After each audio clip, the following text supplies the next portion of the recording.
છેલ્લા કેટલાય સમયથી આગ લાગવાના બનાવો વધી રહ્યા છે ત્યારે વડોદરા શહેરના તરસાલી બાયપાસ રોડ પર શાહ ટ્રાવેલ્સની 4 બસોમાં આગ લાગી હતી। આગ લાગતાની સાથે જ ફાયર બ્રિગેડને જાણ કરતા ફાયર બ્રિગેડની ટીમ ઘટના સ્થળ પર દોડી આવી હતી અને આગ બુઝાવવાના પ્રયત્નો શરૂ કરી દીધા હતા। ભારે જહેમત બાદ આગ પર કાબુ મેળવવામાં આવ્યો હતો। આગ લાગવાનું કારણ હજી અકબંધ છે।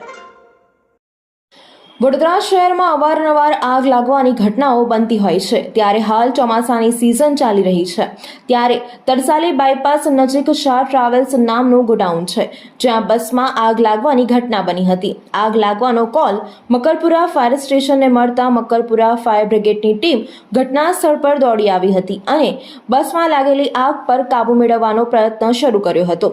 મકરપુરા ફાયર બ્રિગેડની ટીમે ભારે જહેમત બાદ આગ પર કાબુ મેળવ્યો હતો। મકરપુરા ફાયર બ્રિગેડની 2 ગાડીઓ ઘટના સ્થળે આવી શાહ ટ્રાવેલ્સની 4 બસમાં લાગેલી આગ ઉપર કાબુ મેળવ્યો હતો। આગ લાગતા આસપાસના લોકો એકત્રિત થઈ ગયા હતા। હાલ બસમાં આગ લાગતા બસને મોટું નુકસાન થવા પામ્યું છે પરંતુ આગ કયા કારણોસર લાગી તેનું કારણ હાલ અકબંધ છે।